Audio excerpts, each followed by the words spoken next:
Ain't a damn thing pretty unless you're talking about the bridge and seaport. Even from the seats in the upper decks, you can see the seashore. Tailgate function with the carne asada. Just walk from the tribal building for the Padres. I'm on it. Yeah, cause for the 619, we'll knock you down. Anything for the Brown, put it on the town. Started back rocking the Brown. Ever since we've been knocking them down. Baby said she wanna go to the game. Taught her how to say Padre gang. What's up, everybody? Welcome to episode 300 of Talking Friars. I'm your host, Ben Fadden. The San Diego Padres officially have a new shortstop, Xander Bogaerts. He was introduced at Petco Park today in front of the media. There were some good moments from that press conference, some funny moments. We'll get to that. And then there's some also news and notes around the Padres and what they're going to be doing now that they have Bogarts. What's next? What additional moves are they going to make? If you have any questions, any comments, feel free to put them in the chat, and I will get to that at the end. But without further ado, let's get to this press conference. And my big takeaway from Xander's press conference today was just how much people are going to be able to gravitate towards him, if that makes sense. Like, this guy seems like a really, really good dude, a good clubhouse guy, a leader. I was just on with John and Jim, kind of teasing Jim, because Jim Russell, when they were introducing Xander, he decides to get up as they were putting Xander's jersey on, get up with his phone and put it like right in the middle of the national TV camera that it was being and it's on like MLB Network and stuff. And so we like couldn't see Xander's face when he was putting on the jersey, thanks to Jim. Just wanted to be the center of attention. That video's up, by the way. Just go Talking Friars on Twitter and you'll see what I'm referring to there. But I mean, just the leader that he was, or the leader that he is, it's just what it seems like. When he had to be funny, or when it was time to be funny, he was funny, talking about wanting to kiss Scott after the press conference, Scott Boras, because he got an 11-year contract. And just, when a reporter asked him if he's the shortstop, he was like, yeah. He was willing to be funny. It seems like he has a good personality. And so that's definitely something that, whoa, I lost connection here.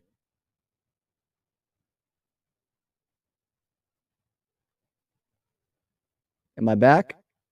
Hopefully I'm back.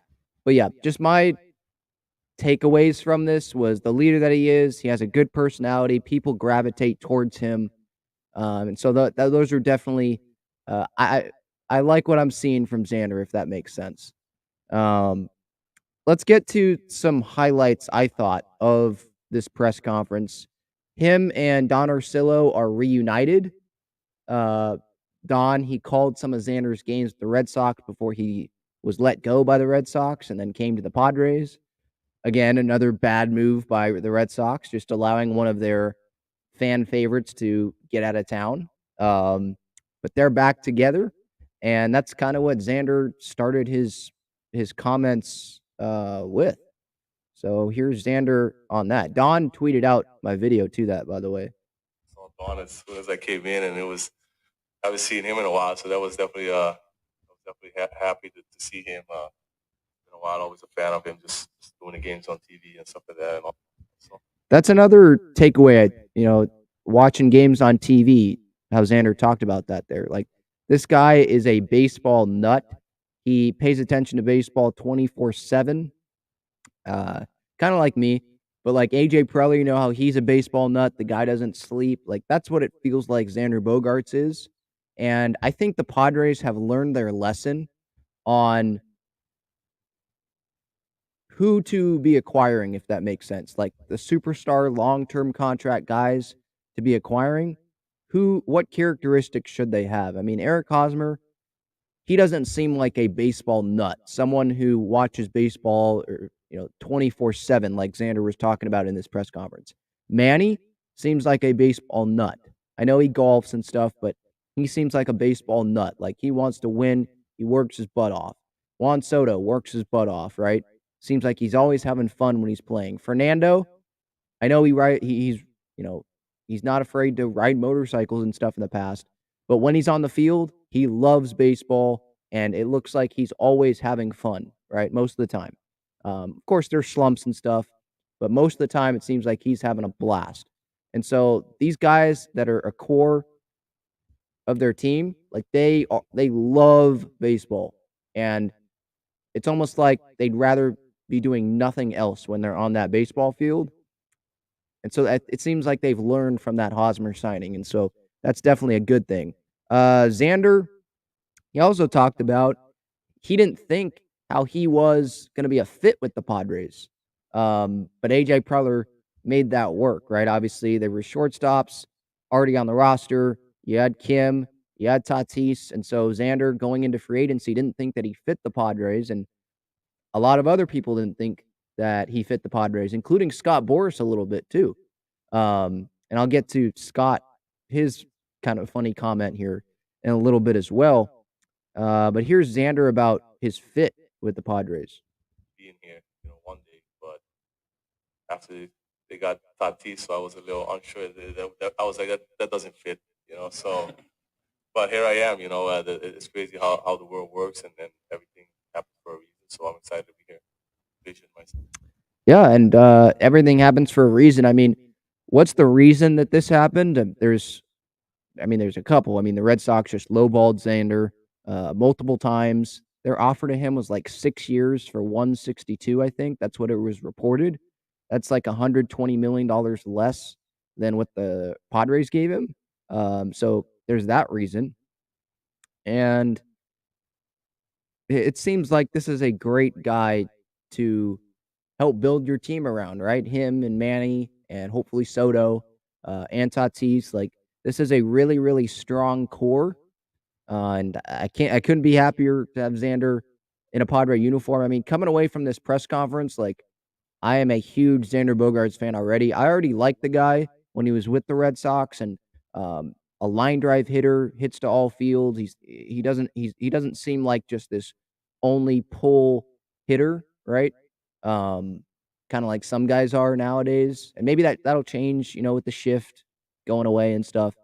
But this guy is just a great player and seems like a really, really good human.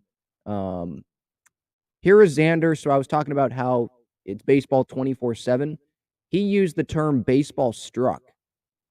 And just like, to him, it means watching baseball, paying attention to being involved with baseball 24/7. So here's his comments on that. Baseball struck, man. 24/7 baseball. I grew up like that, watching baseball games, scoring baseball games like some of you guys might do growing up. Watching a lot of baseball on TV. TBS had the Atlanta Braves. Andrew Jones was playing at that time, so was locked into that every night.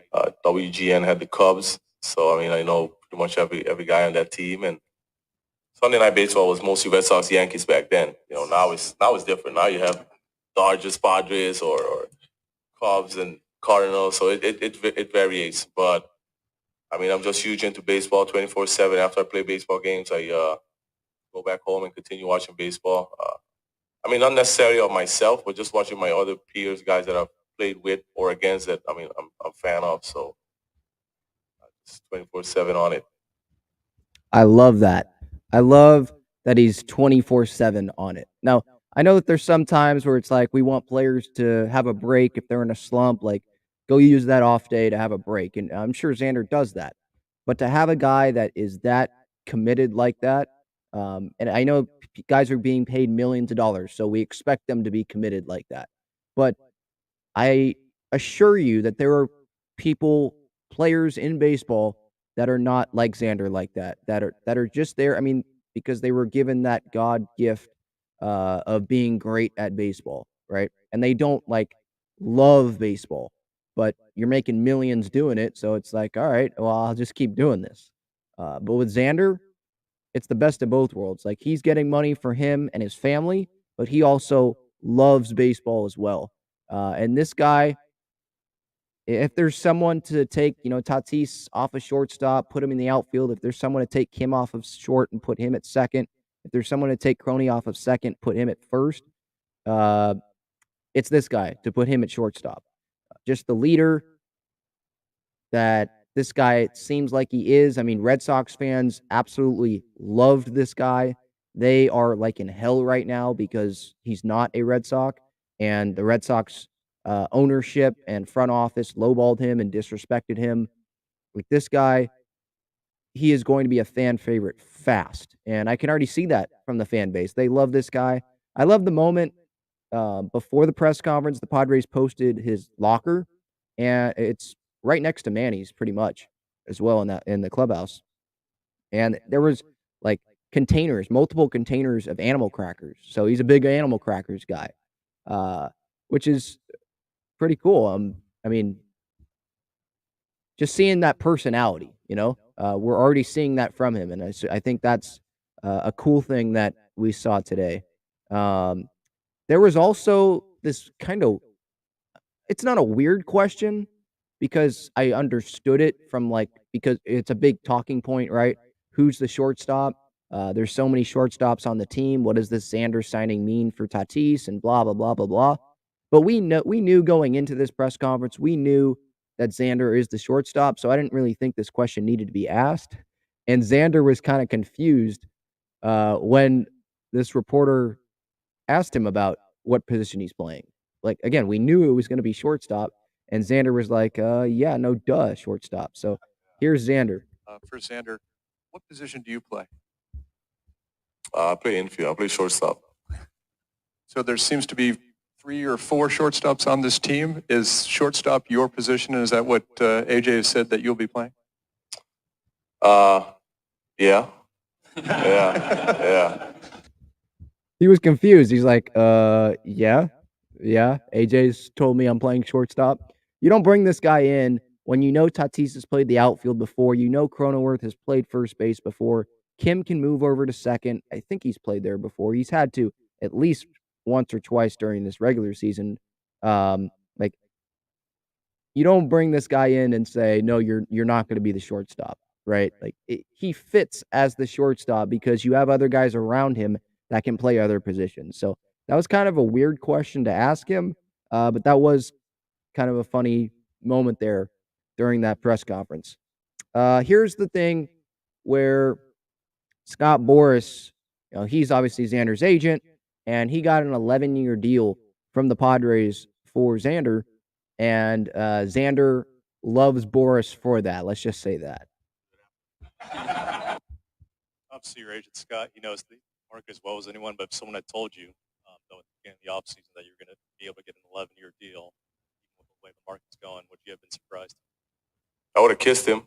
I would have. Haven't yet, but I might do it after. See, there's the personality, right? Like that. I think that's big. Like there are certain guys that are Hall of Famers that didn't show their personality, but Manny, he's serious post game, right? But we know he has a personality. Xander, he was serious when he needed to be at this press conference, talking about positions and playing at Petco and stuff. But when the season's long, right? And so I think it is important to have, your leaders, for them to have a little bit of a personality, right? I think that's big. So that was funny. And Scott Boras, so he made this really funny comment. It was really quick, but he made this funny comment about AJ Preller, and he was kind of caught off guard when AJ Preller was calling Boras about Xander and wanting Xander. Kind of like how Xander was kind of surprised by that as well. Like he didn't think that he fit with the Padres. And so Scott is telling his team that they need to kind of change the way they think about how AJ Preller builds his rosters. So here is Scott. We have to do a better job of understanding how AJ thinks about how he puts teams together. Yeah, I mean, I put that on Twitter and was like, this is a message for Padres Twitter as well, because there's a bunch of people that are always throwing out these random things, and it's like, that's not something that AJ's going to do. Do you realize that he likes people that are athletic and play different positions? He thinks outside the box. So just bringing up these obvious solutions. That's not really the way AJ thinks. Like sometimes you bring in the obvious guy, but a lot of the time AJ brings in that big guy that we don't think is realistic, or he makes a move that no one was talking about, or makes moves like one after the other after the other. There's not just one move and then a lot of time off and then another move. Sometimes there's not a whole lot of time between moves. So I think it's a good thing for us Padres fans to keep thinking outside the box in moves, because that's how AJ thinks. So you can bring up, obvious stuff. And if you want to post that on social media and say, hey, how about this guy? Okay.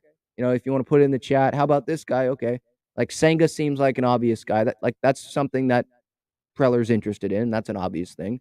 But I think those people, Jim Russell, that thought that this Xander Bogaerts move was like there was zero chance of this happening. Now Jim, he might not have said zero chance, but he said it was a pipe dream. Kind of like he put it in the same category as Ohtani. I thought that this wasn't going to happen. I've said that multiple times, and so definitely I was wrong about that. But I did realize that it was a possibility. I did not leave out Bogarts as a possibility to join the Padres because you did see the fit. Like I mentioned multiple times on this show that getting a shortstop did fit the team because other guys can move around.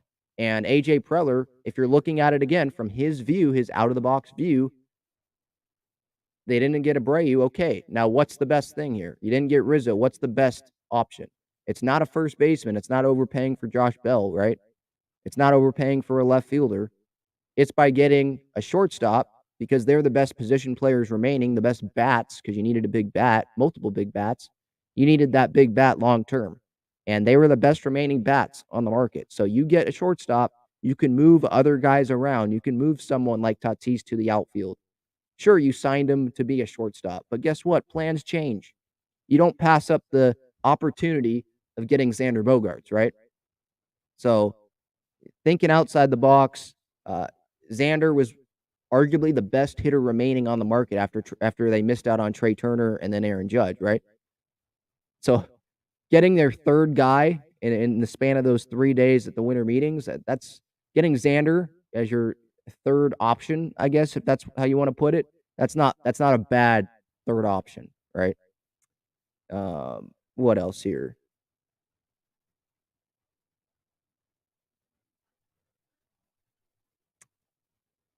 Yeah, those were the only like main comments that I wanted to play from the Xander press conference. Don has already tweeted, "Welcome to San Diego," instead of San Diego. That's going to be big around town. San Diego. He actually used my video for that, so that was pretty cool. I think I told you guys this, but at the winter meetings, I ran into Don in the lobby, and I was like, I said something to the effect of, "You'd like a Xander and Don reunion, huh?" And he's like, "I hope so, but there's a lot of competition, so we'll see what happens." And San Diego is coming. He is in San Diego, and Don and Xander are back, reunited. Red Sox fans are pretty pissed off, but hey, they got their World Series. They won like 4 World Series in the last 2 decades. I think they're good. We've never won one. Let's share these titles. Gil says, my big takeaway is that he's a Netherlands fan and didn't want to go live until the game ended. Didn't want to go live. What does that mean? I know that he plays for Netherlands in the World Baseball Classic. If you're talking about him watching a bunch of games, yeah, he watches. Yeah, I love that comment. He loves watching baseball. He's a baseball nut, right? Baseball struck, right? That's what the comment that he said. I love that. Partly because I am too. Like that's just who I am. Anyone who knows me, like it's pretty close to 24/7 for me. So Preller, Bogarts, me, I guess we have something in common. And I'm sure you guys in the chat do too. Chad asks, do you think this move will have any negative effects because it essentially forces 3 players, Kim, Tatis, and Crony, to switch positions? Or do you think that they won't mind moving around? Tatis, he might mind it the most because he just played shortstop his whole life. And he probably thinks the Padres signed me to play shortstop. But when you're coming off a suspension, you don't have a whole lot of room to be saying, I should be the starting shortstop. Like, no, go move to the outfield. Do you want to win a World Series? All right, then you'll be going to the outfield. Go get an outfield glove. As for Crony and Kim, I don't think they care. They want to win. Jake Kronenworth, I know for sure, does not care moving off second. Sure, he's probably most comfortable at second base, but he'll get comfortable at first base. He's a guy that works his butt off.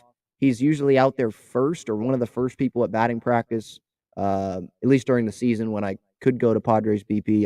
That's what I saw. He was one of the first guys out there. So I don't think there's going to be much negative effects. I'm sure there will be negative effects at some point, like errors or Tatis just not looking too comfortable out there, or Kim maybe having to settle in at second for a little bit, or Crony a little bit, but just familiarizing themselves. Okay, how many steps do I have to take to my right, where that's my ball and Kim won't get to it, like with the shift going away.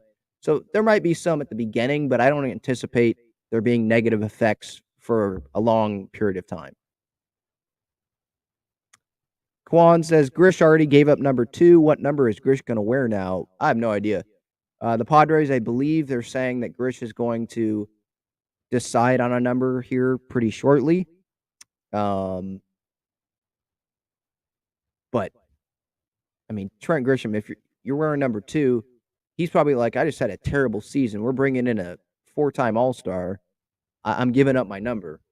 And Xander's probably going to hook him up, right? I know Grish, I think he likes to golf, so maybe Xander hooks him up with a new driver or something, or some cowboy boots or a new cowboy hat or something. But no, Xander will pick him up. And I know there's a lot of talk about some fans, man, they are not big Grisham fans. I understand why. I put out on Twitter today, I was like, so what number do you think Grish is going to wear now that Xander has 2? And people were like, number 2 for the Pirates or number 2 on another team. Like, they've given up on him. Look, it's easy to give up on a guy that sucked last year, but I guess we forgot how much he did for the Padres in the postseason. Like, they did not make it to the NLCS, or they do not make it to the NLCS without Trent Grisham. Like, he was huge for them in 2022 in the postseason. Yeah, he did not have a great regular season. He didn't have a good regular season. He sucked, and he'll admit that.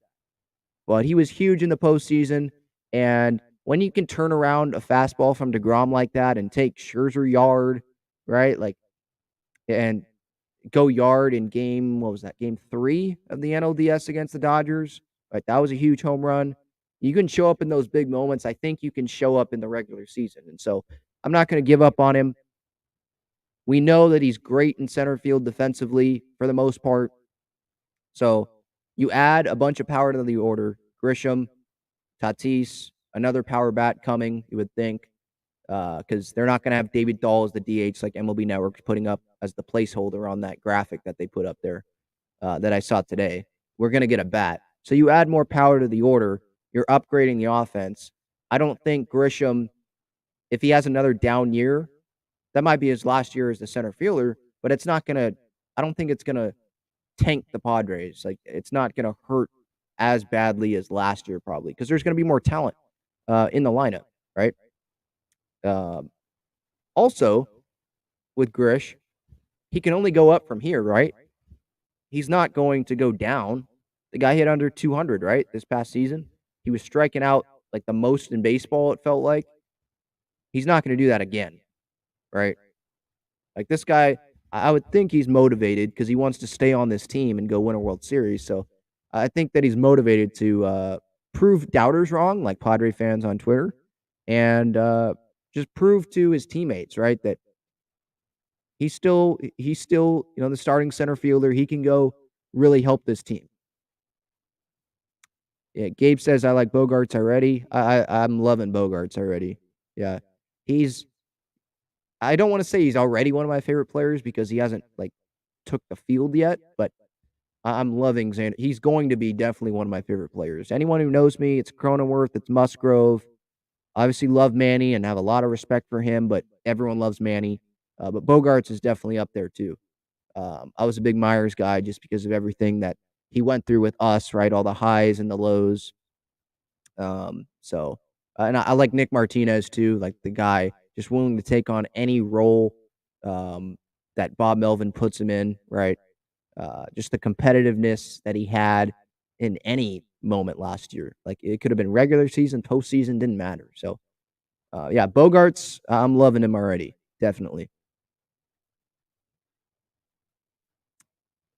Quan asks, excuse me, thanks the Padres. Do you think the Padres are getting Senga? I heard they're talking to Lugo too. That's a good segue here.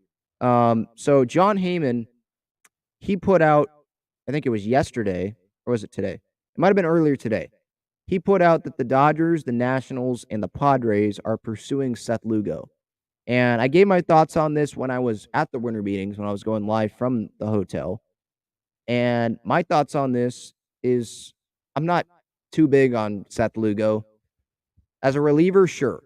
But as a starting pitcher, I'd rather go get someone like Kodai Senga, who is a starting pitcher, who we know can take those innings all year long. I know he hasn't pitched in the big leagues before, but he's a starting pitcher. Seth Lugo, I don't believe he's a starting pitcher, a real starting pitcher. He wants to be a starting pitcher, but he's not a starting pitcher right now. The most games started in his career is 18. That was in 2017. That's a long time ago. So this guy wants to go start now. Sure, go do that for the Nationals. Okay. Go do that for the Dodgers. Now, the Dodgers, he'll probably turn into Kershaw or something. But for the Padres, I want someone that's more guaranteed. And what I mean by that is like, we know what we're going to get out of him. You know, I'd be interested in him as someone that could start some games, but he's mostly a reliever, kind of like Nick Martinez last year. He can start if you need him to, but I don't want him slotted in there as like the 4 or the 5 starter, like you're starting every time around, because he has not proved that he can do that. I want someone that has proven that they can do that. And with Senga, do I think the Padres are getting Senga? I'm probably going to take the same stance as Bogarts or another shortstop and say I don't think they will, just because there's other competition out there. I want Senga. I think the Padres have a good chance of landing Senga. I think their chances improve probably if, because they got Bogarts and, they're improving this year. But there are other definite suitors out there. The Mets keep spending money. The Dodgers are out there, right? The Rangers, probably not. But there are other contenders out there that want Senga as well. And who knows if the Padres have a price for Senga, because he hasn't been in the big leagues before. Where with Bogarts, maybe they were like, no, we'll give him 280. That's fine. Who cares? We'll give him 280, 11 years. Okay. Because we know what we're going to get, right? So we'll see. My gut says no, but my gut said no about Bogarts too. And they went out and spent. They spent on him, You can't be like shocked when AJ lands anyone anymore. Judge, I probably would have been shocked because it was Yankees Giants the whole time, but with like Trey Turner, I was very excited, wasn't shocked. Bogarts, very excited, wasn't shocked because we heard the rumors. We know AJ thinks outside the box. Lugo would be outside the box too because obviously he hasn't started consistently since 2017, or 18 games started isn't even consistently. But he hasn't had 18 starts in a season since 2017, and you want to put him in the rotation?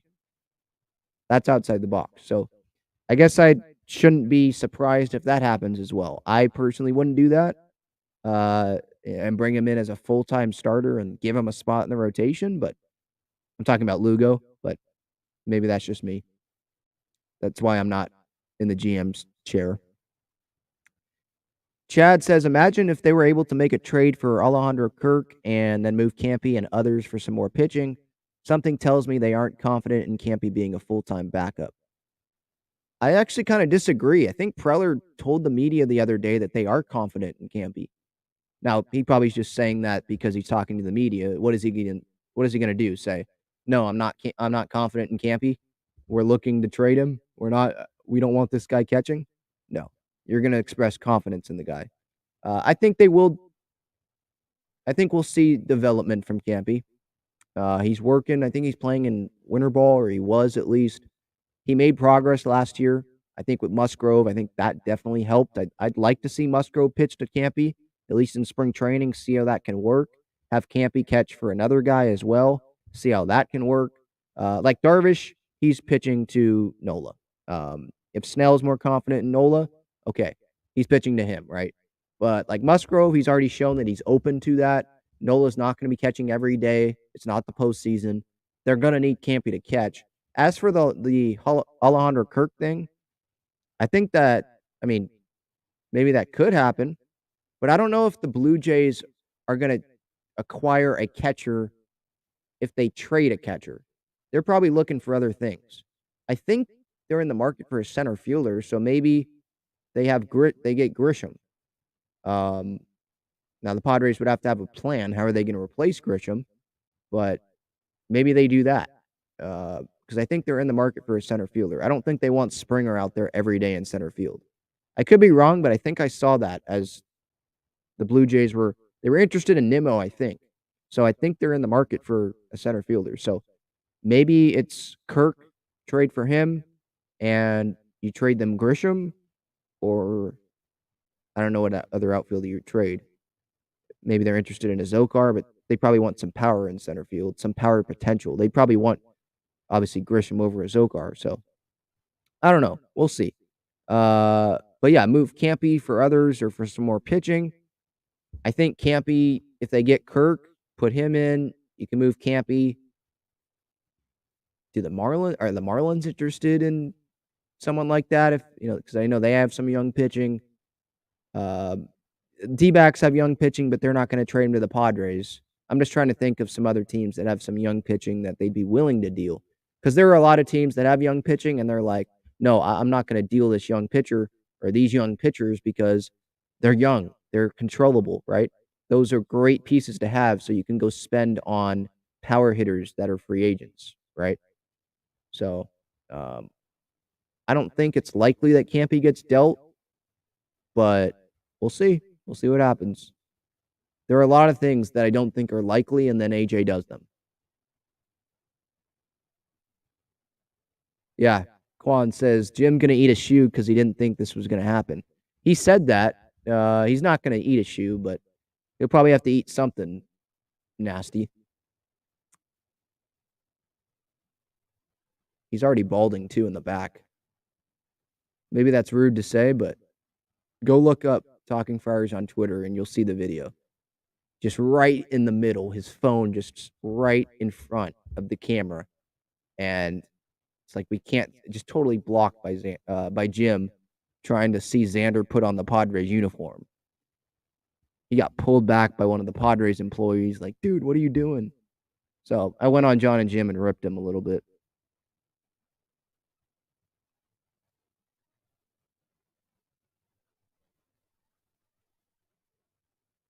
Oh, okay. Going back to this Netherlands comment. He was watching the Netherlands World Cup game. Okay. My bad. I wasn't following the World Cup today. If they played today, I wasn't following that. My bad. I know they're still in it, or they were. Okay.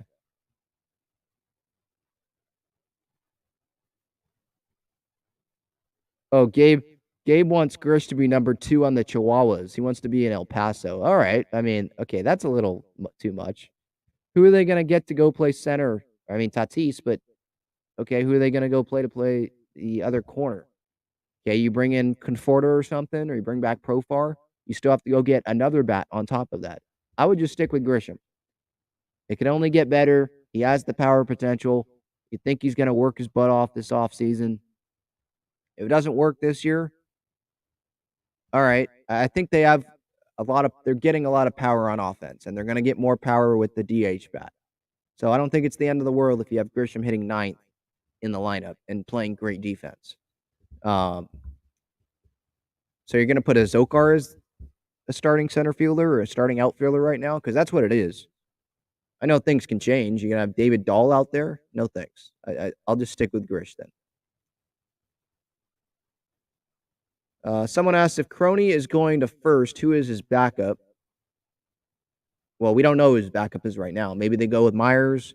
Maybe they bring back Drury. We don't know.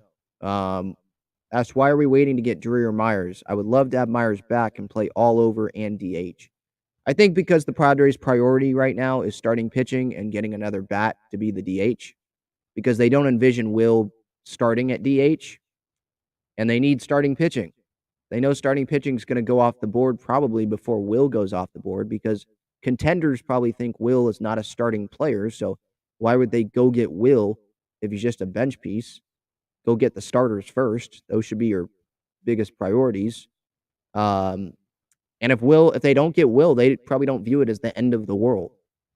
They can just go get someone else to fill that and play first and DH, Maybe they're interested in Mancini, or they want to get Drury back and bring in Dom Smith. I mean, I don't know. There's a lot of possibilities. There's probably trade possibilities that we're not even thinking of. That would be my answer of why they're waiting on Myers. As for Drury, probably because they want someone else over Drury, I would think. Or maybe they don't want whatever price Drury wants or whatever price Drury's commanding. And probably they're going for starting pitching right now, I would think. Like Xander he was arguably the best bat remaining after they struck out on, they didn't even strike out. Like, those guys just chose another team, right? Judge went to the Yankees. Turner went to the Phillies. Rizzo went to the Yankees. Brady went to the Astros. Astros offered more money, obviously. So once they missed out on those guys, they went to Bogarts. He was the best remaining. They got him. So now, who are the best remaining? It's probably the starting pitching, right? Correa's out there, but I'm talking about fits for the Padres now. So it's starting pitching. It's Rodon. It's Senga.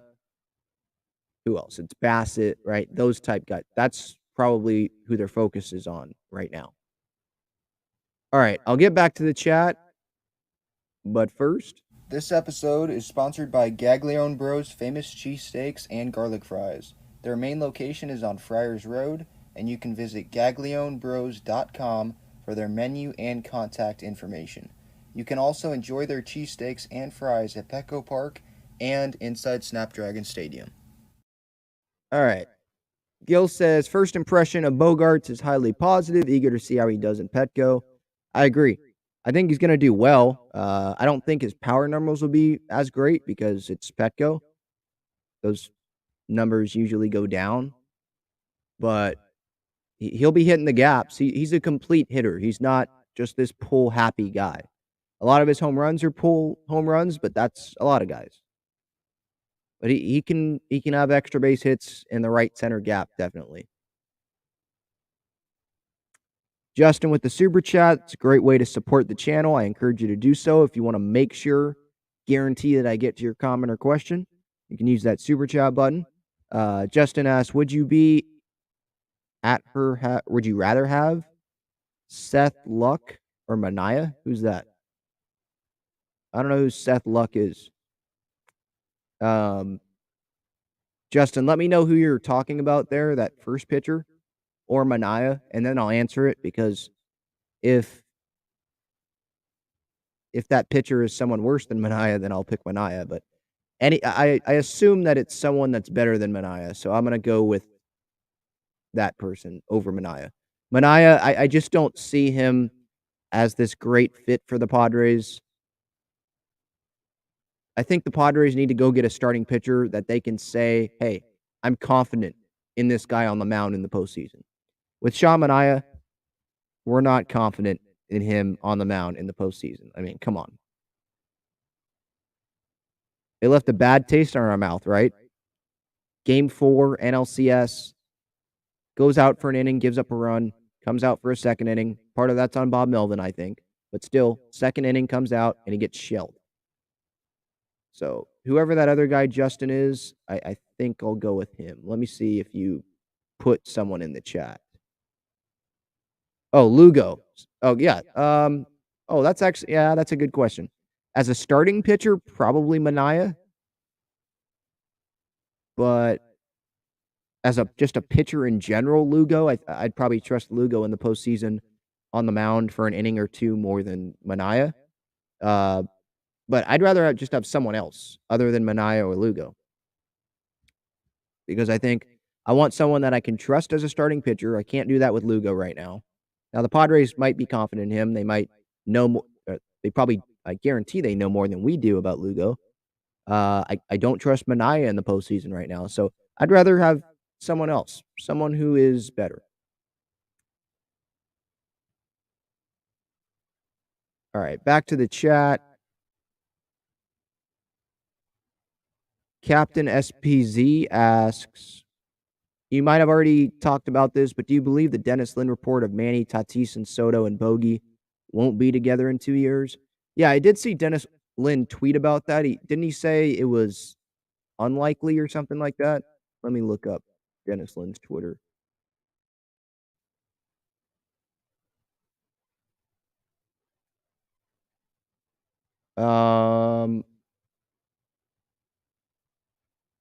Oh, yeah, this was earlier today. He said, the chances of Bogarts, Machado, Soto, and Tatis all playing together in a year or two might be slim. Mega contract prices continue to soar. Among the reasons the Padres paid a premium for Bogarts was his personality. He's a lead by example type who should fit in any clubhouse. I mean, I think Bogarts is a good plan to have in case Soto or Manny leave, but Seidler said today that he wants Manny to finish his career as a Padre, and he's already told the media in the past that he's not going to be satisfied with 2.5 years of Juan Soto. So he's going to try to bring both of them back. I think that Manny might be able. What is he going to be when if he opts out? He's going to be 31? So a team will probably offer him, if he opts out, a deal till he's 40.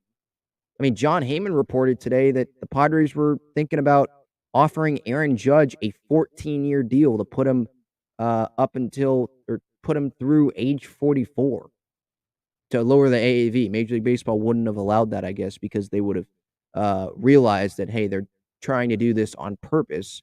They don't think Judge is going to be a good player then. They're doing this on purpose to lower the AAV, lower the tax.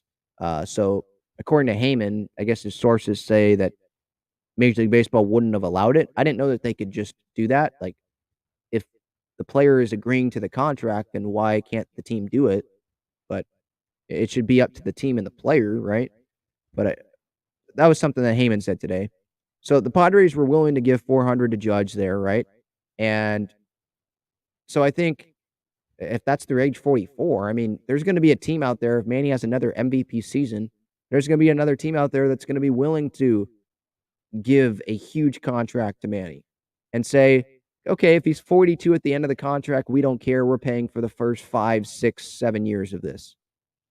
And they just pay. I think Seidler would be willing to do that. Now, I don't know if Manny wants to play till he's 44. He probably wants to play till he's 40. I think I remember him saying something about that in the past. I think Seidler will definitely give him a raise. He will give him $40 million a year, I think. If that's what Manny wants, he'll give it to him. He's been so great for this organization. And why would Seidler stop spending? If he's spending all this money already, why would he stop? Why would he not pay Manny? Out of all the people you wouldn't pay, why would he pull a Boston Red Sox thing and say, no, we'll let you walk? Right when you're trying to win? Like, this is, I know he said he doesn't believe in windows. All right, then that backs up that too. If he doesn't believe in windows of contention and he's just trying to win every year, then why would you lessen your chances of winning in the next 5-year window, or why would you lessen your chances of winning every year by not bringing back Manny, right? And with Soto, You don't trade Wood, Hassel, Gore, who else? Susanna. You don't trade all those guys to only get 2.5 years out of Juan Soto. Now, Juan Soto is going to get paid. I mean, Ohtani's going to get paid a lot of money next year. And Boras, you bet he's going to try to get more money for Soto than Ohtani gets. But fans are going to show up this year. They got a ton of money from that Disney thing. I don't know if you guys saw something about that, where teams are getting more money from that, getting money from postseason, right? And memorabilia and all these jerseys they're going to sell. Like, he's making money. Seidler's a fan. He's trying to invest this back into the team. So there's nothing that's telling me that Seidler's not going to be willing to give Manny and Soto what they want. There's not. And until there is something that concerns me about that, or until I think that, all right, Manny or so, this is it. Like, he's not coming back. I'm going to keep believing that they're both going to be here. I'm not worried about Manny leaving. I don't think that he will. I'll be very surprised if Seidler lets him walk. Just like I was going to be surprised if the Yankees were going to let Judge walk. And I'll be surprised if Soto walks. I mean, I won't be surprised necessarily if he becomes a free agent, because Boras, they just want the biggest contract. Or Boras does, at least. But I think that both will come back in free agency if they go to free agency. Jesus says, sign Benintendi and Yuli Gurriel if and first base, and a Drury for DH. Wait, what? Okay, so the Benintendi Gurriel thing, I'd be open to that if Gurriel is on the bench. I don't want a 39-year-old being my first baseman not my first baseman. Croney's the first baseman. I mean, I'd be fine with Gurriel being like a DH. I don't want him in the lineup every day, though. The guy had a bad OPS last year. His numbers sucked last year. Let me look up his numbers and go over them again. He had a negative WAR, OPS plus of 84 when league average is 100. You want your OPS to be like 700, 800, 750, above that. His OPS was 647. His slugging was 360. He only had 8 home runs. I mean, just a bad year. I don't want to give that money to Yuli Gurriel. I'll pass on that. Benintendi, that's a different story. I'd be open to that. Contact guy. Now, their outfield is set, though. Like, I mean, if you move Grisham, okay, Tatis to center, you can have Benintendi play left or right, wherever you want to put him. Probably left, have Soto play right then. But right now, the outfield's set. So I don't think Benintendi fits the Padres right now. And I'm looking at it as, does he fit anywhere in the lineup? Like, I don't think so. I'm not looking at positions. Like, they're having Kim at second. They're having Croney at first. They're having Bogarts at short. They're having Manny at third. You have your outfield set. Soto, Grisham, Tatis. Benintendi's going to want a DH? No. And that's not someone that you bring in to be a DH. So I don't really think Benintendi fits. And Gurriel, I'll pass on him. Wolfpack asks, Tatis, Grisham for Buxton and Arise. No, I'm not trading Tatis for Buxton, a guy that doesn't stay healthy. I know Tatis doesn't stay healthy, but I think he can. He's coming off surgery. I think that will increase his chances of staying healthy. You sign him. You think the Twins are going to pay for that Tatis contract? They just signed Buxton to an extension. And you think that they want Grisham to play center field? Because they probably put, Tatis at short? They already have shortstops coming. I mean, Royce Lewis is a young shortstop. Minnesota is not a team that's like the Padres and is willing to go spend a ton of money. Like, they'll give Buxton the contract extension, but they're looking to possibly trade a rise for young, controllable pitching. Young, controllable pitching is low salary. Tatis is not low salary. And And Grisham might as well just keep Buxton. So, no. One, I don't think the Padres should do that. I mean, I love Arise, but I don't want to trade Tatis and Grisham. And yeah, sure, you get Arise, but Buxton doesn't stay healthy. I'll just have Grisham. And I'll take my chances with Tatis and Grisham. And I don't think the Twins would do that. The Padres, it would probably be a better chance of the Padres doing that than the Twins, I would think. But that's not going to happen. The Padres aren't trading Fernando. Like, can we stop that? It's not going to happen. Gabe asked, wait, that was Jim on the phone with the phone? Yeah. Yeah, right in the middle of the screen, just puts his phone up and just blocks Xander. And the Padres person, some employee, like grabbed him from his belt and was like, get out of the shot. Yeah, just idiot. Wanted to be the center of attention, Jim. Well, you got it.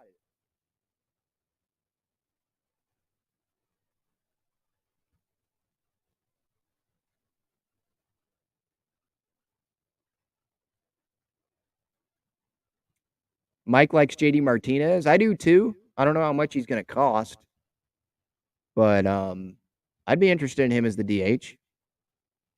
I kind of feel dumb though talking about cost because they just spent $280 on Bogarts. They were willing for $400 with Judge and $342 with Turner. Like the money thing, that we should not be talking about money. So yeah, I'd love JD Martinez. Bring him on in. He used to be Xander's teammate with the Red Sox. Yeah, bring him in. He's not the same JD that he used to be, but I think he was an all-star this past year still. So, but with that said, I mean, there's going to be interested in him as well.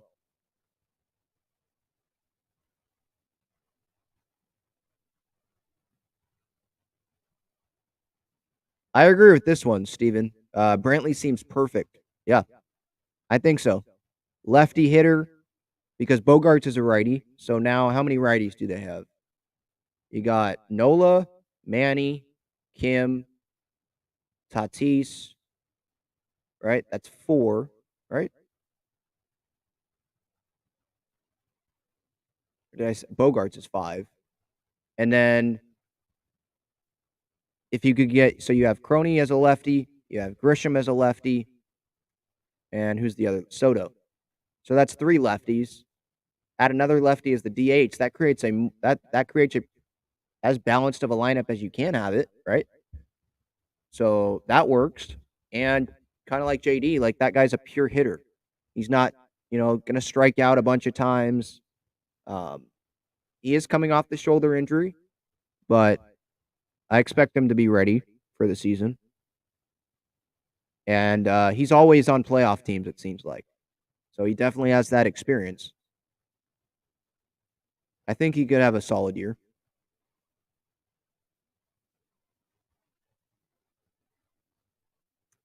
Yeah. Yeah, Brent, you're kind of thinking with me here. It says we can afford to keep Grisham center if he's batting 9th. Yep. It's not the end of the world. To have a lineup of Tatis, Soto, Manny, Bogarts, Cronenworth, Brantley, Kim, Nola, Grisham, like that's a great lineup. That's still a great lineup. And Grish, he's going to have a better year than last year. You can't have a worse year.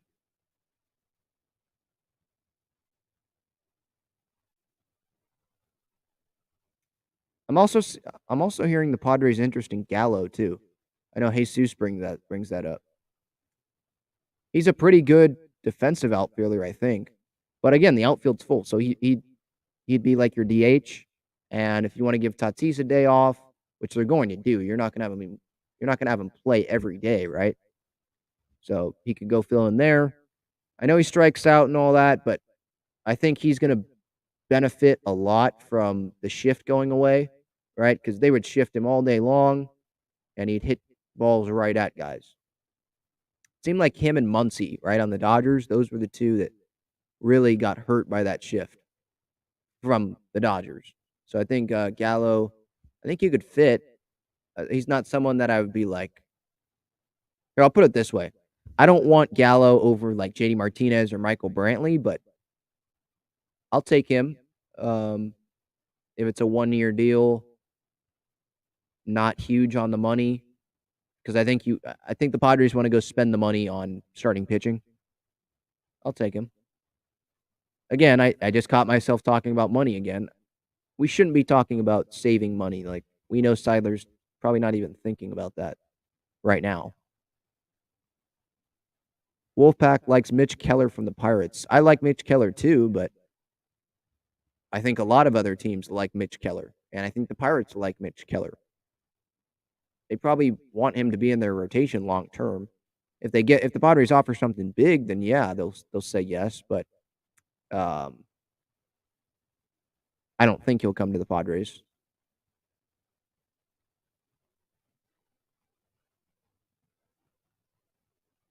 Mike says we should look at Michael Fulmer and Ross Stripling for the number 4 spot.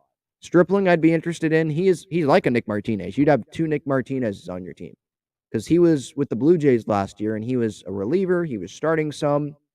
So, yeah, I like Stripling. As for Fulmer, didn't he sign back with the Tigers, or is he still a free agent?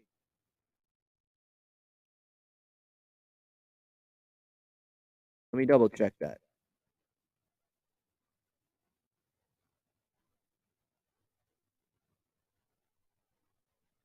No, I think he's still a free agent. So, yeah, I mean,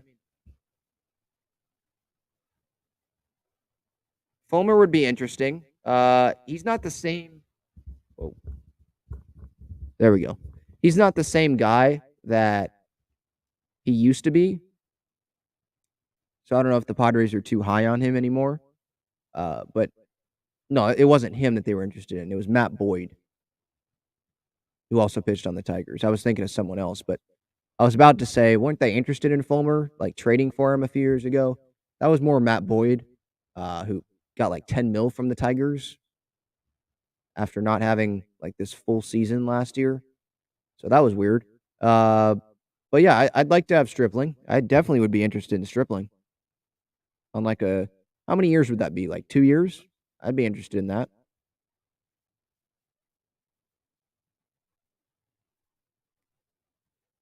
I'm sorry, guys. I'm behind on this chat, so I'm trying to scroll through here to see if there's any questions. Bonzo, here's this comment. Bonzo says Manny opts out and AJ gets Ohtani. Come on. I mean, I'd love Ohtani. Every team would love Ohtani, but I feel like I want Manny. I'd rather have Manny than Ohtani. And that might sound stupid, but this guy, he's the man in San Diego, MVP candidate. You know he's going to show up every year. Ohtani has gotten hurt. I don't know how long he's going to do the two-way thing, and he's going to get paid more probably than Manny, because he's entering free agency for the first time, right? Well, he was a free agent technically coming over, but you get what I'm saying. And the Padres, I mean, hopefully they'll be in a pretty good spot starting pitching wise. If they can extend Darvish, they'll have Musgrove, Martinez, hopefully. If either he opts in after this season or the Padres give him that club option, which doesn't even look that bad anymore. So you have those guys. They can make trades. Given a starting pitcher or a guy who will start some games, giving him like $50 million a year, which Ohtani might get. I mean, Judge got 40. Ohtani hits and pitches. Giving him 40, 50 million a year. I don't know. I guess they're giving 40 a year probably. They will have to do that for Manny, but maybe I'm just attached to Manny and I'm not attached to Ohtani. Everyone's going to want Ohtani in free agency. I feel like the Dodgers are waiting for Ohtani. Like, they're not making much. I mean, they just signed Jason Hayward to a minor league deal, right? I think they're waiting for Ohtani, and they're just going to give him whatever the heck he wants, which is kind of scary, but I'm fine. I'll say this. I'm fine with having Manny for the rest of his career if we don't get Ohtani.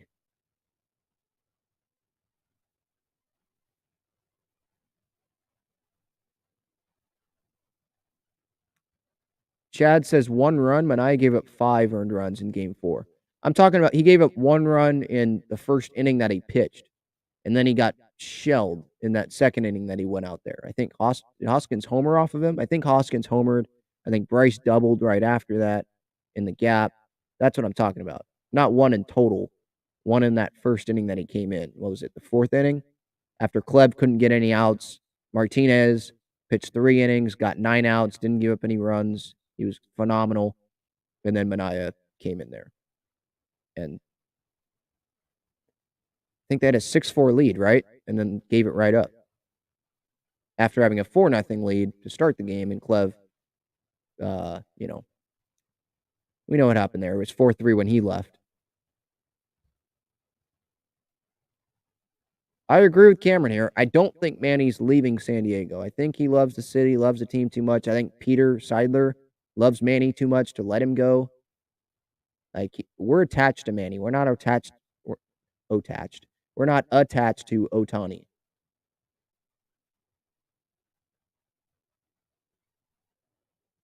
Wolfpack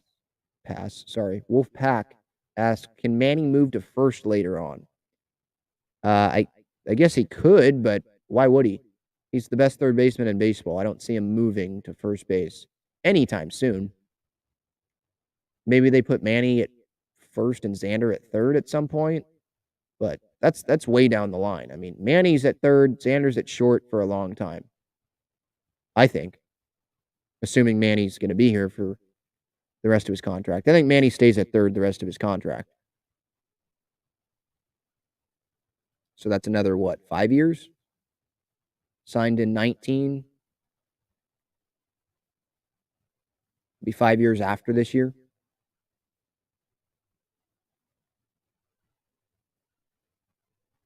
Fly God asks, do you think Manny will opt out next season? I think he probably will. If he has another great season, he will. Or he'll renegotiate. I don't know if you can renegotiate a contract without opting out. So maybe he opts out, they renegotiate, signs back. I think that's what happens.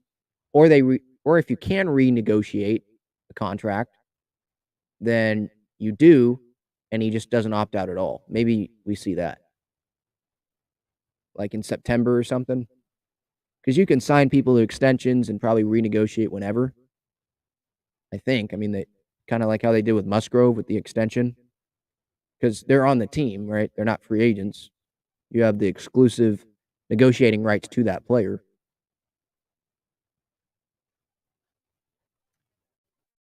KJ said, oh, here we go. Here's the Kronenworth slander. Uh-oh. He says, Kronenworth doesn't provide enough slug for me. Well, I mean, come on, dude. All-star back-to-back years. Kronenworth, that's not what the Padres expect out of him. They're not expecting slug from Kronenworth. They're expecting a guy that gets on base, hits for average. He can hit doubles, sparingly. He's just a good hitter. This isn't a guy that's going to go hit 40 home runs. They're not expecting that out of him. And you don't need that out of him. With the lineup that they're going to have, hopefully you pick up a power bat at DH. So you have that. You have Tatis, Soto, Machado, Bogarts. There you go. There's your power. You have another great hitter with Kronenworth behind them. Like, that's what you want. I mean, Grish has home run potential too. So the Padres don't need him to have a bunch of slug, right? They want great defense out of him, which he provides. They want him to be probably a better hitter than he was last year, which I think he will. So that's not a big deal. Justin with another super chat. Thank you so much. He asks, what's the word on Benintendi? I saw we met with them yesterday. I saw that report that the Padres were meeting with Benintendi. I don't know if they actually did. I haven't heard any update on Benintendi.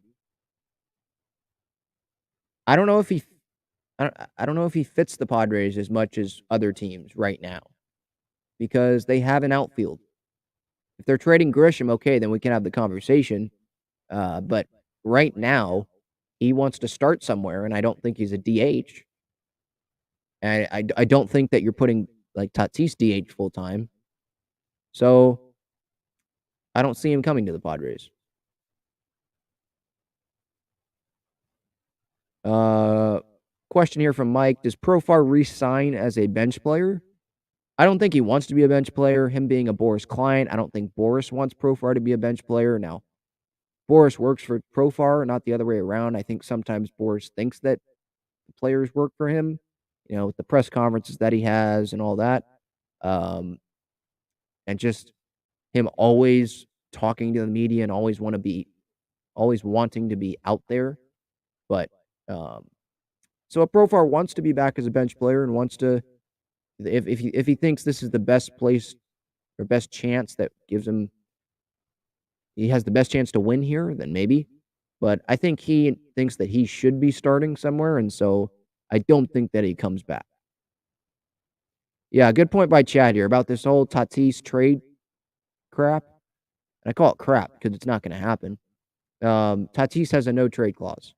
You think he wants to be traded to the Twins and leave San Diego? Come on. I don't think so. Nothing against the Twins. I have family in Minnesota, but come on. We know the Padres are in a much better spot than the Twins are in terms of winning and stuff like that.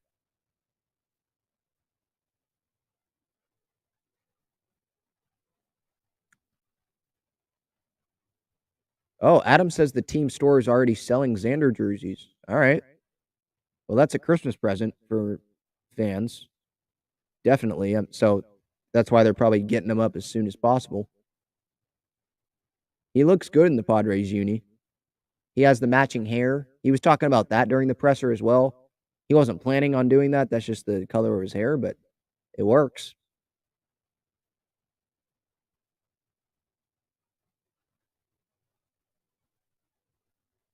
David has a question here. Do you think we could get Dansby or Carlos Correa for a DH? No. They're shortstops. Why would they come here to be a DH? They wouldn't be paid as much if they're just the DH. So automatically, no. I mean, there's a bunch of teams that are going to be interested in Carlos Correa and Dansby. I mean, you got the Giants, the Twins, the Red Sox, maybe for Dansby, not Carlos, because they weren't even willing to pay Xander. But the Cardinals, they're not going with Paul DeYoung. The Cubs, there are a lot of teams out there that want shortstops. So, no, that's a 0% chance of happening. Dansby and Carlos. If they come here as a DH, I mean, I don't even know what I would do. I would be ecstatic, but that's not happening.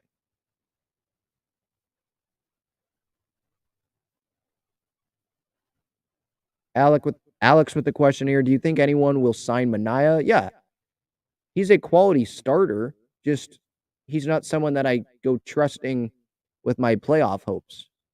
So yeah, it's nothing against him like personally. I don't think that he's this terrible pitcher, but I think there's better options out there. If you're asking yourself, do I trust this person on the mound in the postseason? That's what the Padres need to ask themselves. Who should they bring in? That's the question they should be asking. Do I trust this guy in the playoffs? If the answer is no, then don't bring them in. Because this team's expectations are the playoffs, obviously. This team's expectations are at least getting back to the NLCS, right? The media's going to ask them, what is the expectation for this season? And they're going to say, go win the World Series. And it's a team, if they fill some holes here, they can go win the World Series, definitely. Getting back Tatis, bringing in Bogarts, you just went to the NLCS, you brought back Martinez and Suarez. Like, yeah, this is a World Series caliber team, roster. So they need to be asking themselves, which pitchers do we trust or would we trust in the postseason? And I don't think Manaya should be included on that list.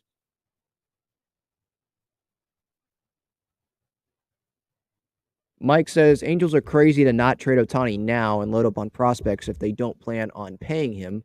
I agree with that, but I think that Artie Moreno, the current Angels owner, wants to leave that decision up to the new Angels ownership, or the new Angels ownership is telling Artie Moreno, don't trade him. We're going to try to bring him back.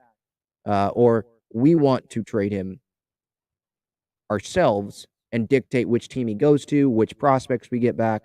So you don't do anything. Maybe that's what's happening.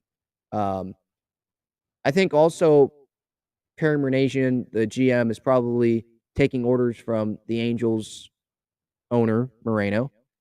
And Moreno probably is saying, no, we have Trout, we have Ohtani still.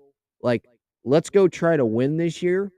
If it's not in the cards at the trade deadline, okay, then maybe we'll have that conversation. But to give up a full year of Trout's prime by trading Ohtani, because that's what they would be doing. You're trading away your best player. Trout was their best player, but best play. I mean, this guy, Ohtani, does something that no one else does, right? He's the best player in baseball. So to trade him, you're giving up on the season already of, trying to win a World Series, right? I know the Angels, they're not a World Series team, but you're giving up by trading him. And I don't think the Angels want to do that to start the year, because they do want to sell tickets too, right? You trade Ohtani, I mean, there's Trout, but people come for Ohtani.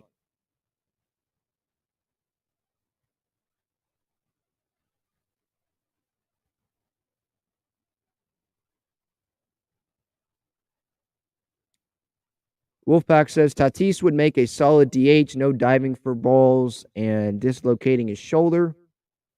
Yeah, I think they will DH him some games. I think you'll see that. But I think Tatis wants to go play the field. I think the Padres value Tatis in the field, even in the outfield, not at short, because of his athleticism, his arm. Like, you're leaving a lot of stuff on that bench when the team is on the field if you're going to have Tatis go DH every day.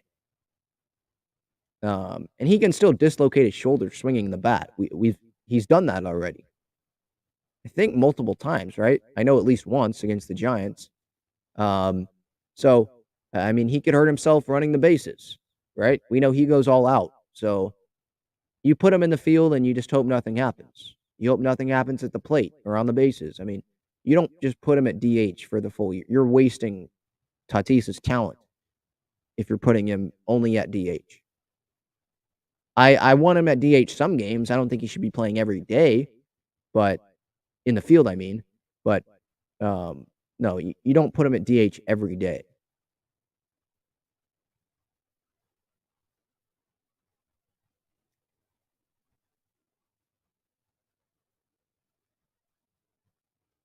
Omar brings up Brian Reynolds. I've already discussed that. I don't think that's happening. The Pirates are already saying that they're not trading him. I know that Mike Rizzo, the Nats GM, said, I'm not trading Soto, and then they traded him. But they got back a historic offer from the Padres, right? A historic return that any GM would say yes to, right? So it was understandable why they traded Soto. With Brian Reynolds, do the Padres want to give up multiple major league pieces, controllable major league pieces, give up Jackson Merrill for Brian Reynolds when they already have an outfield of Soto, Tatis, and Grisham? Like, I don't think so. I don't think it's worth it. Brian Reynolds is a great player, but they just went and got Bogarts. Bogarts is better than Brian Reynolds. They're getting back Tatis. Tatis is better than Reynolds. Like, they're upgrading this lineup already. You know you're getting great defense and center out of Grisham. I'm fine with what they have, with the outfield that they have right now. And I don't want to give up Merrill because Kim's going to be a free agent after 2024, and Merrill will be ready right there. And he will be a cheap option that you can put there in the middle of the infield. You're going to have to pay Kronenworth if you want Kronenworth long term, right? I mean, yeah, Brian Reynolds would be good to have on the team, but I guess I'm not as high on him and trading Merrill and other major league pieces, because that's what it would be. You'd have to trade other major league pieces too. It wouldn't just be prospects. I'm just not as high on that as other fans are, I guess. Yeah, I agree with Mike. Stop with the Tatis trade insanity. He is here, period. You'd be trading Tatis at his lowest point, too. I mean, lowest value. I know he'd still have a lot of value, but coming off the suspension, don't know how the shoulder is going to hold up. Like, why would you do that if you're trying to get this amazing return for him? And you're trying to win right now. Tatis is one of the best players in baseball. Your chances of winning a World Series go down if you deal him. And he'd have to approve the trade. There's so many things that are like, that are alarms that would go off in Preller's head to tell him, no, you don't do this. Why would you do this?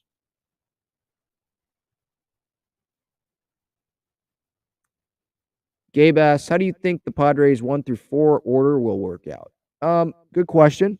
I think it's Tatis leading off. I think it's Soto hitting second. I think it's Machado hitting third, and I think it's Bogarts hitting fourth. I think they definitely want Soto and Manny in that first inning, so that guarantees that. And Tatis is most comfortable when he's leading off. And then Bogarts is your I don't want to say fourth best hitter, but he's one of your 4 best hitters, right? And so you put him fourth. He can hit home runs. He's a power bat. And I think you should put him in front of Kronenworth. You have 2 solid hitters there, 4, 5.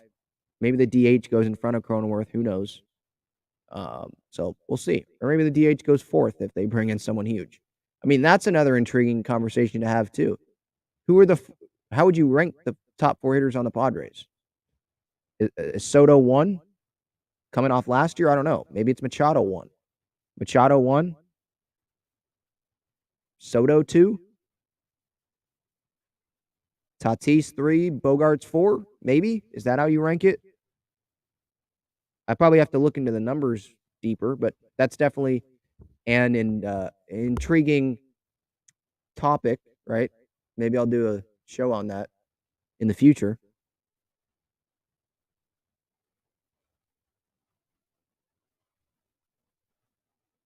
Bonzo says sign all the shortstops, all of them. I mean, they've pretty much done that. Nola used to play shortstop, and he catches. Don't know if you guys knew that, but he used to play shortstop. Cronenworth used to play shortstop a little bit. Manny played short before he moved to third because J.J. Hardy was there in Baltimore. Tatis played short. Bogarts is a shortstop. Kim, shortstop. They have 6 on the team that have played shortstop at one point. I'm not talking about Little League. I'm sure everyone on the roster did, but I'm talking about like professionally, big league level sometimes. Nola wasn't big league level, but professionally, college, like they were shortstops. So yeah, Preller loves his athleticism, and they pretty much have all shortstops. It's great. I love that. I love the shortstop alignment. I mean, get athletic guys and put them around the diamond. See what happens. Athletic guys that play short, they're usually athletic. They can move. They can adjust better than guys that aren't shortstops, and you try to move them to another position, if that makes sense.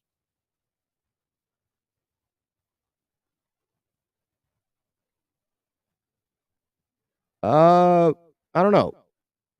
Someone says here, we currently have the best outfield and best infield of Major League Baseball. You can make the case the best infield. I think if the Braves bring back Dansby, that's a pretty good one. Riley, Swanson, Albies, Olsen. Who else? Who else would be in the conversation? Astros, they have Bregman. They have Abreu at first. They have Pena at short. They have Altuve at second. That's probably up there. But definitely, they're one of the best infields. And then outfield, I mean, you have Tatis and Soto right there. That's pretty damn good. And then you add in Grisham, if he has a good year. Yeah. 2 of the 3 are Hall of Fame talents, right? So yeah, I mean, they definitely have one of the best rosters on the team. One of the best rosters in the league. Sorry. That's what I meant to say.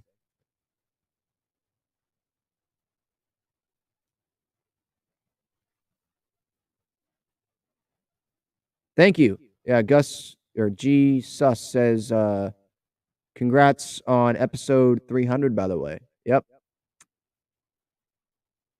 Man, that's crazy. 300. It's gone by pretty fast. I started this thing, was it April 2021? I think that's when it was.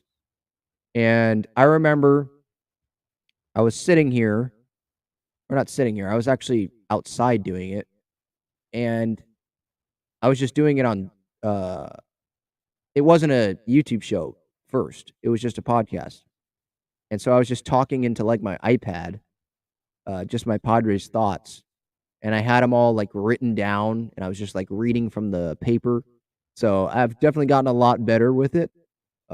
It's now developed into a podcast, YouTube show, goes up on gaslampball.com as well.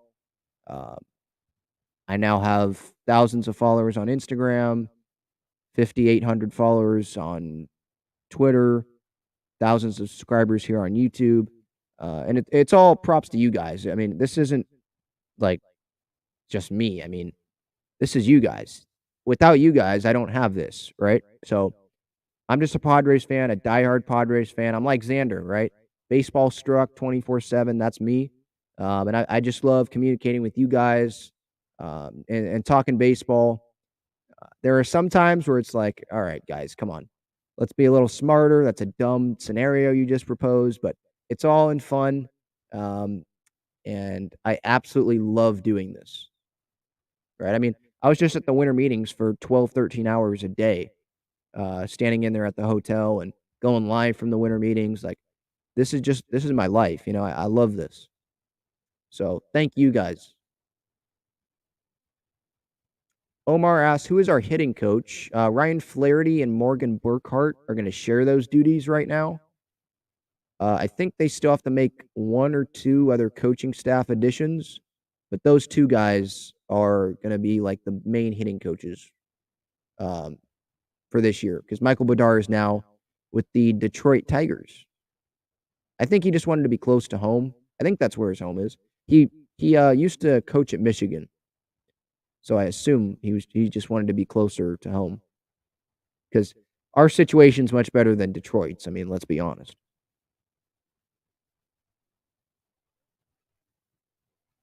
Mike asks, why are we penciling in Dahl already as our DH? I would hope we re-sign Drury or JD Martinez or put JD Martinez there. Yeah. They're doing that. MLB Network's doing that because they have to, right? They're putting up the projected lineup on the screen. So they're just showing people what it looks like. They know that that's not what it's going to look like. They don't want to leave the DH thing open and have no one there, right? They're just putting the lineup up. Oh, here's the opening day lineup. Here's the players that would probably be in these spots if it started today. They're putting Tatis in left, but Jeff Passan was on with Darren Smith today, and he was talking about how the plan is for Tatis in right, and that makes sense. Soto's not a great defensive right fielder.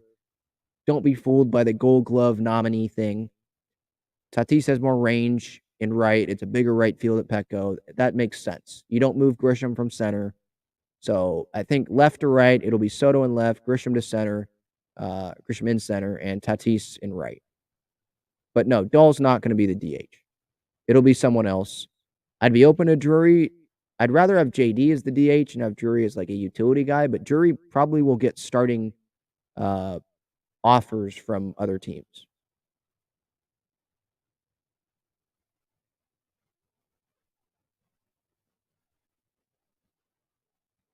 Anthony with the super chat asked who will be our DH. I want Michael Brantley. If I had any choice, I'd go with Michael Brantley. Probably JD Martinez after that. First base, outfield backup. First base backup. His first base is Croney. Outfield backup. I mean, they could go. I've heard interest in like Conforto. I think I saw something about that. Profar if he wants to win and is willing to be a utility guy, but I think he'll get starting money elsewhere. Myers fits the first base outfield backup role because he can do both. And I think he'd be willing to. Like, if he wants to win, this is the best place, the best chance that he'll have. Like, he could probably get a starting job somewhere else. I don't know about Colorado, but I'm just throwing that team out there because he loves hitting there. But if he wants to win, like, that's not the place for that, right? San Diego is. Maybe he'd be willing to do that. I know that he loves San Diego. His wife loves San Diego. I love them. We love them. Most of us, right?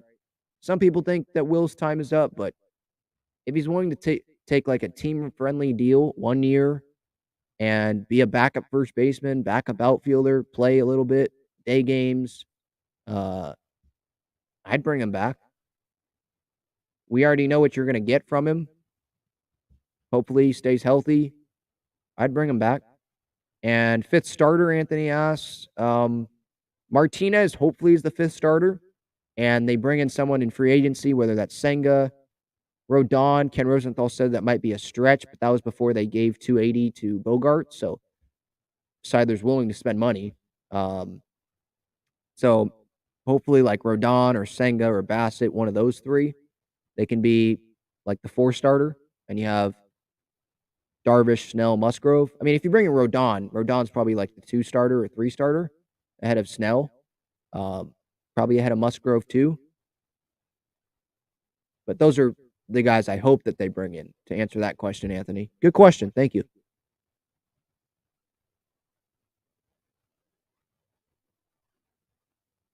Hawkeye Digger says, my hopeful lineup is Grish, Tatis, Soto, Manny, Bogarts, DH, Crony, Kim, Nola. I think Grisham has a good year coming up. When you have 4 hitters in your lineup of Tatis, Soto, Machado, Bogarts, you need 3 of those 4 being guaranteed hitting in that first inning. You want those guys up as much as possible. So I don't see Grisham being the leadoff hitter. I see it being Tatis. I see Bogarts or Soto. I have that as a better or higher chance of happening than Grish. You're putting those 4 guys as your top 4 hitters. You want them up as much as possible because they're your 4 best hitters, right? Judge was leading off for the Yankees a lot last year. Get him as many at bats as possible. That's what you want for Tatis. That's what you want for Bogarts and Grisham and Manny, or not Grisham. Bogarts, Soto, Manny, Tatis. I'm fine with Grish being the second leadoff hitter, hitting 9th, but no, you want your top 4 guys hitting as your top 4 guys. Brandon Dixon rakes. I know you're not being serious. I don't even think he'll be on the roster next year. Maybe at some point, but no, he doesn't really rake. Not Me Solo says, rumor is Senga wants 100 mil. We only have 50 mil before going over the luxury tax tier 2. Do we go over? I don't think Seidler cares. Like, if Preller convinces Seidler that Senga is the guy to go get, then he'll go get him. Maybe he wants 100. I don't know if a team's going to give him 100.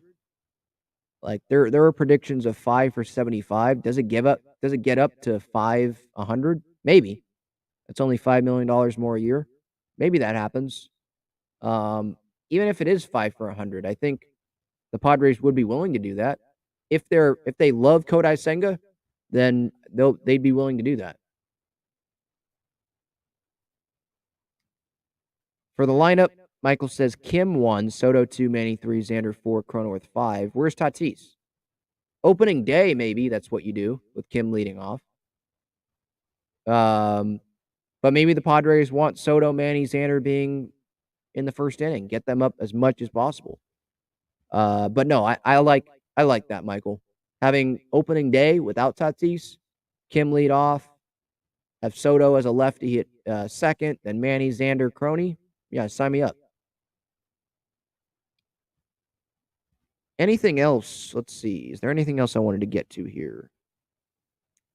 Passan said on Darren Smith's show today that the Red Sox had no momentum on Xander. There was that report by a Red Sox reporter during the day. Was it yesterday? No, not yesterday. Day before yesterday when Xander signed. There was the report that there was heavy momentum, I think, or something like that. I don't know what heavy momentum means, or heavy discussions. It was heavy discussions. I think Heyman said that. There were heavy discussions in Bogarts and the Red Sox. Like, what? What are heavy discussions? Passan said there were not heavy discussions. He thought that Bogarts was going to the Padres because the Red Sox, according to him, they weren't really that in on Bogarts. And we saw that 6 years, 162 was like their final offer or something. That was nowhere close to the Padres. Like, if it would have been close, like same AAV, 1 year off, kind of like the Judge thing compared to the Padres, then he would have went back to the Red Sox, I believe. I think he probably wanted to be with the Red Sox and Devers and all that. But when it's that far apart, 6 years compared to 11, you're forcing Bogarts to go to the Padres. So the Red Sox, they're acting, and this is why Red Sox fans are mad. the Red Sox are acting like they tried their best to keep Bogarts and he was their number one priority, but they didn't show it with their actions. And so the Red Sox fans are like, why are you lying to us? I was listening to the Red Sox, or not Red Sox, but Boston radio the other day to hear their reaction to Xander signing here. And they were calling the Red Sox front office and the ownership wussies and pussies because they just wouldn't go out and say, we didn't want to give Xander 11 years. And so we weren't going to do it.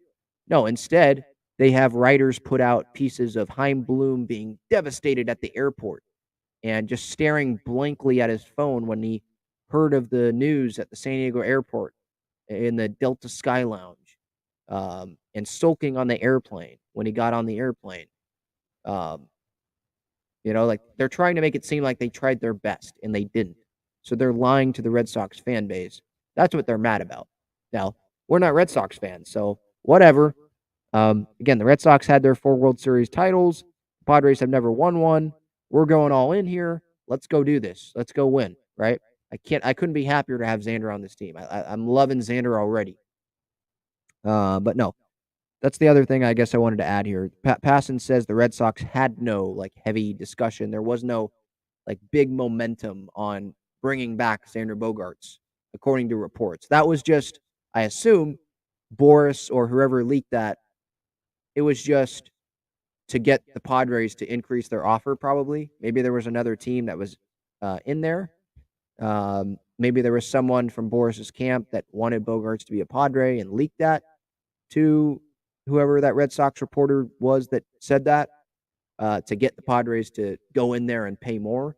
And that's what happened. So credit to whoever who leaked that, I guess, because according to, I think it was the Union Tribune put out the other day, that Seidler was more involved than he usually was in free agent decisions, or he was more involved than usual in going and getting a free agent. He wanted to make sure that they got Xander Bogaerts, and so it worked. I don't care how much they spent on Bogarts. I don't care that they gave him 11 years. Who cares about when I'm 30 years old? I'm 19 right now. I'll be 30 when this contract's up. I don't care about then. We're trying to win right now, right? We just made it to the NLCS. Let's go improve this team so we can go get to the World Series, right? That should be the mentality, and that's what the mentality is. So anyone that's trying to complain about, oh my man, this is oh my gosh, this is a long contract, 11 years, really? And if you're a Padres fan doing that, you don't have the right mentality. Who cares about that right now? And $25 million a year when he's 40, that's not going to be bad at all, because contracts keep going up every single year, the AAV. Imagine what the AAV is going to be for a shortstop free agent in 2030 when it's 25 a year for Bogarts now, right? Correa is going to get 30 a year probably. Judge just got 40, So, and he's already 30 years old, right? So this might be a bargain by the end of this. And it already seems like a bargain. Bogarts is one of the best players in baseball, and you got him for 25 a year. 25 a year, no opt-outs, no trade clause, $5 million signing bonus. That's a good deal if I'm the Padres, because you just added one of the best all-around hitters in baseball. A guy that stays healthy. A guy that is someone that has won 2 rings before, and it can help you go win a World Series. This isn't Hosmer. Let's get that straight. This is different. Brent asks, you're okay with giving Senga, a guy who has never pitched in the majors, equal or more than Joe? Joe took a big-time hometown discount. That's a good question there. I am willing to give Senga that if the Padres are willing to give him that. I trust the Padres in their spending for a big starting pitcher this offseason, because they're making smarter investments on players than they did when Ryan Fowler was the owner, right? I think Preller has learned from his mistakes. So if they're willing to give it to him, then they know more than we do about him. So I'll be fine with it. And you kind of disproved your point there by saying Joe took a big-time hometown discount. Yeah, so I'm fine with giving Senga equal to what Joe got, because, Imagine what Joe would have gotten free agency. Joe would have gotten way more than $100 million, right? Matt Boyd got $10 million on a 1-year deal. Like, Musgrove, would he have gotten $30 million a year? Maybe. In free agency. So, let's say Senga and Joe were free agents. Yeah, I'd be okay with giving Senga 100 because Joe would have gotten way more than 100 in free agency. That extension looks amazing right now. And that extension 5 years from now, I will be very surprised if that extension doesn't look like an absolute steal. Right? So, yeah, I'd be fine with giving Senga that because Joe, if he was a free agent, he wouldn't have gotten 100. He would have gotten way more than 100. So, it's not like you'd be comparing, oh, wow, Senga got the same as Joe. No, Senga would not have gotten the same as Joe. He might get the same as Joe now, but Joe wanted to be here in San Diego. I agree with this. Pressure's on the Red Sox to pay Devers now. Fans are pissed. Yeah. If they don't pay Devers, I mean, they let Lester walk, right? He won a World Series with the Red Sox or with the Cubs coming from the Red Sox. They let Mookie go. Their big guy that they got was Alex Verdugo, nowhere near the caliber of Betts.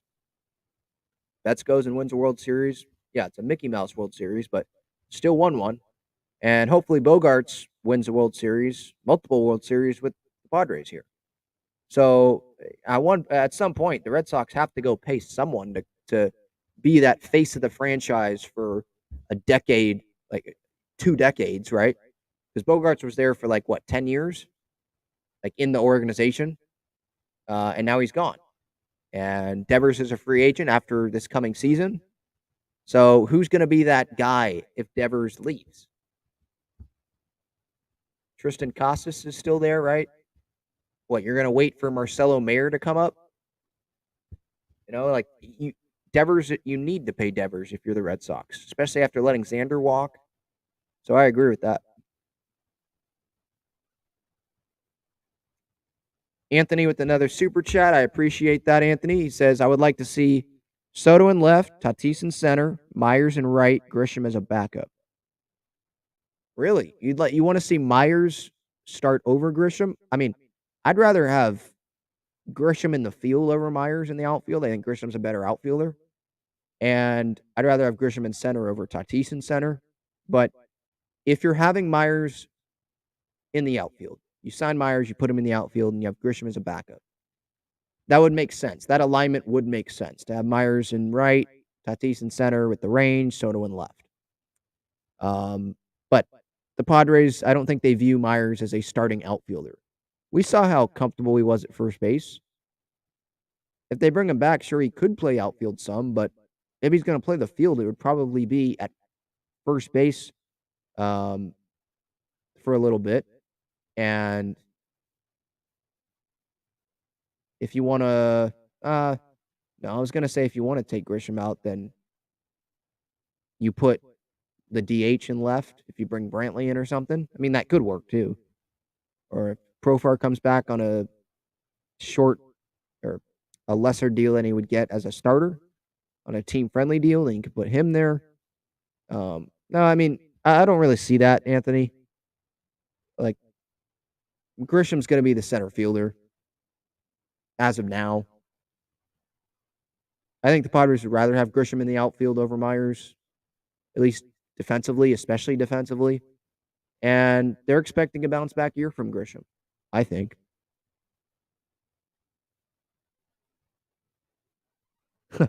Mike says 4 months playing with Hosmer was enough for Bogarts to say, I'm out of here. Yeah, he did not want to. He didn't want to play with Hos anymore. I mean, Hosmer didn't even play there for 4 months. He got hurt. He had a back injury at the end of that year. I wouldn't want to be with Hosmer either, to be honest. That guy's a cancer. See, did you guys see that he blocked every Padres fan imaginable? There was that one random day this offseason that all Padres fans looked at to see if Hosmer blocked them. And Hosmer did block them, all of them. He blocked me. I found that out when he got traded at the deadline. I looked him up and it was like, oh, okay, he blocked me.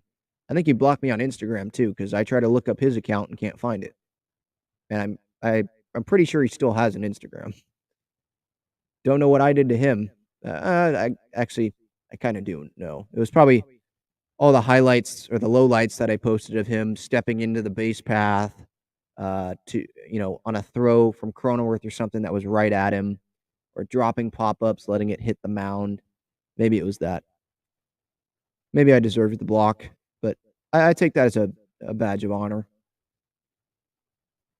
Man, that guy sucked with the Padres. Holy crap. Yeah, I kind of agree with this. Bonzo says if ownership is cool with it, we should all be cool with it. I think he's referring to the Padres spending like $100 million on Senga.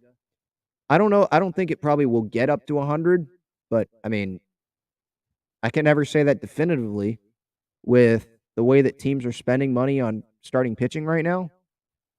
It might get up to 100 with the competition for him. Who knows?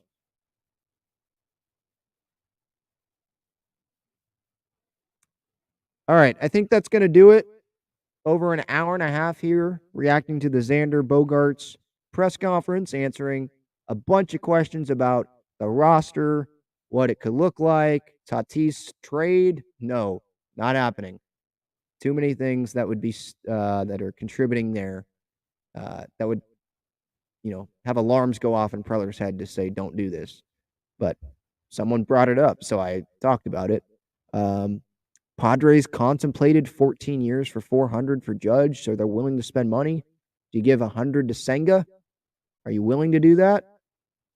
A lot.